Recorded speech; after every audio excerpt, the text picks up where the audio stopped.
Coucou tout le monde, j'espère que vous allez bien. Donc je vous retrouve dans un nouveau point lecture avec toujours 3 titres à vous présenter. Donc on va commencer avec le tome 2 Oracle de Rosen Iliano en auto-édition. Donc dans le point lecture précédent, je vous avais parlé du tome 1 que j'avais beaucoup aimé, j'avais enchaîné avec ce tome 2. Donc dans ce tome 2, c'est un peu différent puisqu'on ne se retrouve pas après les événements qui clôturent le premier tome, mais plutôt des années avant ce qui s'est passé dans le premier tome.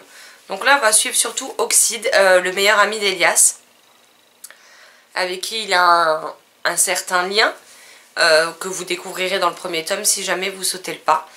Il faut savoir que, voilà, on retrace son adolescence et en fait on va partir d'une... alors je sais plus de quelle année exactement, mais on part sur un délai assez long. Et en fait on va sauter les années, etc. Et on va découvrir les moments importants de son existence, jusqu'au moment où, quand le premier tome s'arrêtera, ce sera juste avant le début du premier tome. Néanmoins, si je peux vous donner un conseil, lisez bien Tueur d'ange en premier et Oracle en deuxième, parce que je pense que sinon vous risquez de vous faire spoiler certaines choses sur le personnage, entre autres d'Elias, dans le premier tome, ce qui serait bien dommage. Moi j'ai aimé le découvrir dans cet ordre-là en tout cas. Donc on va se rendre compte que Oxide est un personnage beaucoup plus sombre qu'Elias. Si Elias c'est plus du style à représenter l'espoir et la lumière, Oxide représente plutôt les ténèbres, la violence, la colère et tous les sentiments qu'on peut mettre dans le même panier, on va dire. Donc on va découvrir quelle a été sa vie, qu'est-ce qui l'a poussé à faire ces choix-là au final, puisqu'il faut savoir qu'il a quand même pactisé avec un ange, puisqu'en pactisant il a renoncé à son nom, à ses souvenirs, à son âme, et cela a un prix à payer. Notre héros le découvrira au fur et à mesure du tome. J'ai vraiment beaucoup aimé ce tome 2. Je l'ai même un petit peu plus préféré que le premier, alors que j'avais déjà beaucoup aimé le premier, mais j'ai vraiment aimé le côté sombre du personnage, la noirceur qui peut s'y installer, mais aussi les notes d'espoir, les lueurs qui arrivent dans ce tome-ci, la complexité du personnage d'Oxide.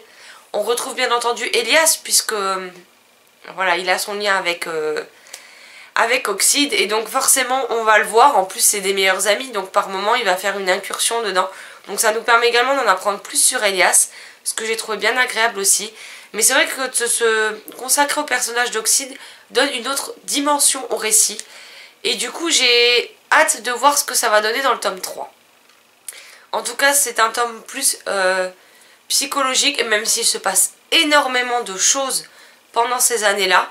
Je veux dire, on peut pas dire que le livre est de tout repos, hein. Des choses, il s'en passe, il va faire la rencontre de nouveaux personnages qui ont des caractéristiques bien particulières.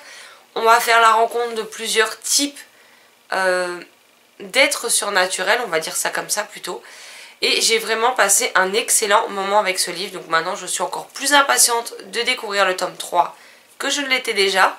Donc l'attente va être longue puisqu'il faut quand même attendre jusqu'en septembre. Alors quelque part septembre c'est proche, mais quand vous attendez la suite avec impatience, ça peut être très long. Donc pareil, un pain chronique est disponible sur le blog, donc regardez bien la barre d'infos. J'ai ensuite lu Les Gardiens de la Comète, le tome de L'attaque des pilleurs d'Olivier Gay chez Rajo. Donc là on retrouve nos héros après le premier tome. Donc ils cherchent comment protéger Céleste, puisque les pilleurs ont senti son odeur, ou son aura, ou comme vous voulez, et qu'ils sont sur sa trace. Donc ils vont essayer de tout faire pour la protéger du mieux qu'ils puissent, et décident de l'emmener avec eux au collège. Malheureusement les pilleurs vont intervenir dans le collège, et ça va être toute une course-poursuite, toute une série d'événements qui vont s'enchaîner, sur lesquels il va falloir redoubler d'inventivité pour s'en sortir. Et j'ai vraiment passé un excellent moment avec ce tome. Il y a beaucoup plus d'action, de réflexion. Les pouvoirs de nos 4 héros, donc Hugo, Emma, Nathan et Océane, prennent de l'ampleur. Ils arrivent un petit peu mieux à maîtriser leurs pouvoirs, à savoir ce qu'il faut faire à quel moment. Et j'ai vraiment passé un excellent moment. Donc le livre est très court, encore une fois, hein, puisqu'il fait 122 pages. C'est écrit très gros. Et je trouve que c'est une saga parfaite, donc je crois que c'est à partir de 7 ans qu'on peut le lire, ou 8 ans, quelque chose comme ça. C'est vraiment une série que je conseillerais aux plus jeunes, que ce soit une des filles, des garçons, puisqu'on suit 2 garçons et 2 filles. Je pense que ça peut plaire au plus grand nombre. Il y a, comme je vous ai dit, il y a de l'action, il y a de la magie, il y a des pouvoirs, il y a des méchants. Il y a ce contexte actuel où quand on va au collège, pas les amitiés qu'on peut avoir, les remarques qu'on peut avoir d'autres élèves aussi. C'est vrai qu'il y a un mélange de tout ça qui est très actuel. Certaines références m'ont bien fait sourire, puisque Olivier Gay aime bien mettre des petites références par-ci par-là dans cet homme. Et j'ai passé vraiment un très très bon moment de lecture, malgré mes bientôt 33 ans. Hein, je ne m'en lasse pas de ces livres jeunesse.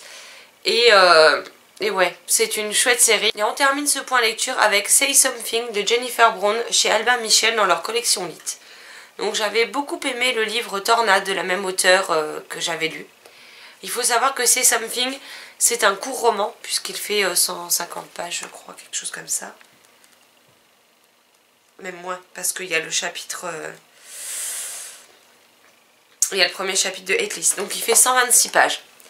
Donc c'est un spin-off, on va dire, sur Headlist de la même auteure. Donc Headlist parle d'une tuerie dans un lycée américain. Et donc là, dans Say Something, on va suivre le meilleur ami du tueur. Et on va se rendre compte, on vous le dit dans le résumé, hein, que il est muet quand il a vu Nick, son meilleur ami, prêt à sombrer dans la violence. En fait, il a pressenti des choses et il n'a rien fait. Il s'est tué. Et aujourd'hui, il vit avec le poids de cette culpabilité, de la barbarie qui a été commise dans l'enceinte du lycée. Et on se rend compte que David est un jeune garçon qui est harcelé par certains camarades d'école. Il n'a pas le physique d'un sportif, il est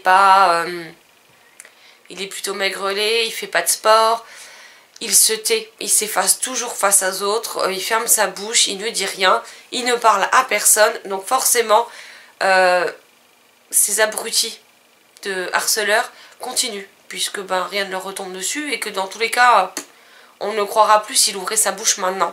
Donc il continue. Alors oui, ce qu'il ressent, ce qu'il vit est ignoble. C'est pas naturel, ça ne devrait pas exister, ce genre de comportement devrait être puni, on est d'accord. Maintenant, ça ne donnait pas le droit pour autant à David de se taire surtout. Il a vu des choses, il a préféré faire comme d'habitude, comme quand il se fait harceler, fermer les yeux, faire l'autruche et ne rien dire. Malheureusement, ces décisions ont entraîné une tuerie qui aurait pu être évitée s'il avait parlé. Et donc on va le suivre... donc l'année scolaire qui suit, donc toute l'année scolaire de terminale, puisque ça s'est passé quand il était en première. Le poids de la culpabilité qui le ronge, ce qui s'est passé pour certains des personnages, ce que d'autres personnages ont pu subir à cause de son silence. Et en fait, ce livre, au lieu de m'émouvoir, m'a mis dans une colère noire. Parce que j'estime que, ok, les choses ne sont pas simples, seulement David n'est pas le premier à subir du harcèlement scolaire, malheureusement il ne sera pas le dernier, et qu'en même temps, quand on subit ce genre de choses, ce genre de violence également, puisque ça va au-delà des commentaires répétés, il y a même de la violence physique, à un moment donné, si on n'en parle à personne, comment voulez-vous que les choses s'améliorent? Donc ce livre est là pour faire prendre conscience, c'est bien écrit, hein, un texte fort et sensible sur la culpabilité et les ravages du silence. Donc là, on prend pleinement conscience que beaucoup de choses entrent en jeu et que le silence n'est pas une solution ni à court terme ni à long terme, que ça peut provoquer des situations catastrophiques et qu'il faut parler, il faut en parler au moins avec une personne, avec un adulte, que ce soit une personne qui travaille dans l'établissement, que ce soit un de nos proches, que ce soit un adulte, peu importe qui, mais il ne faut pas se taire, il faut parler pour faire cesser ce genre de commentaires et éviter d'en arriver à des cas extrêmes comme celui-ci. Alors oui, en France, chez nous, c'est des choses qu'on voit rarement. Mais aux États-Unis, malheureusement, des tueries dans des collèges, dans des lycées, ce n'est pas... là-bas, c'est monnaie courante. Et que si les gens faisaient face à leurs responsabilités, s'ils acceptaient de parler de ce qu'ils savent, on n'en arriverait peut-être pas dans des situations aussi extrêmes. Et donc moi, je n'ai pas été touchée par ce livre puisqu'il m'a juste mis dans une colère noire. J'ai été en colère contre les harceleurs, j'ai été en colère contre David pendant tout le roman. Il laisse une personne chère à son cœur en baver pendant plus d'1 an parce qu'il n'ose pas parler. Parce qu'il n'ose pas parler parce qu'il a peur pour lui-même. D'accord, mais t'as peur de toi-même à condamner des dizaines de vies. Il y a des dizaines de vies qui sont mortes Et à ce moment-là, tu ne l'avais pas ouverte avant, ok, mais tu aurais dû l'ouvrir au moment des faits. Une fois que c'était passé, une fois que les enquêteurs ont cherché à comprendre d'où venait ce drame, il aurait dû parler, il n'aurait pas dû garder tout pour lui. Donc il est coupable, il se sent coupable et en même temps, il l'est. Donc je comprends que la culpabilité le ronge, mais je n'arrive pas à concevoir qu'on puisse garder son silence face à un tel drame. Donc pour moi, c'est un livre que, pour ceux qui ont aimé Headless, qui ont envie d'avoir le point de vue d'un autre personnage, foncez, allez-y, il coûte 9,50 € je crois. Il n'est pas bien cher, en même temps il n'est pas bien long non plus. Mais ouais, pour moi c'est un livre qui m'a mise en colère. J'ai commencé à lire le premier chapitre de Headless qu'on retrouve à la fin, et clairement je ne le lirai pas puisque je pense tout simplement qu'il me mettra encore plus en colère que celui-ci qui fait 126 pages. Et j'ai pas envie de m'énerver sur un bouquin pendant 300 ou 400 pages. Donc je passerai mon tour sur ce coup-ci. Et si l'auteur ressort un autre livre, selon le résumé, je me pencherai volontiers dessus. Voilà. Voilà, ce point lecture touche maintenant à sa fin. J'espère qu'il vous aura plu. N'hésitez pas à me dire comme d'habitude si vous connaissez les titres, si vous les avez lus, s'ils vous font envie. Je me ferai un plaisir comme d'habitude d'en parler avec vous dans les commentaires. J'aime bien pouvoir échanger autour des lectures avec vous. C'est d'ailleurs le but premier de la chaîne et du blog, donc n'hésitez pas. Sur ce, je vous souhaite une très bonne journée, une belle lecture et je vous dis à très vite dans une prochaine vidéo. Bye bye.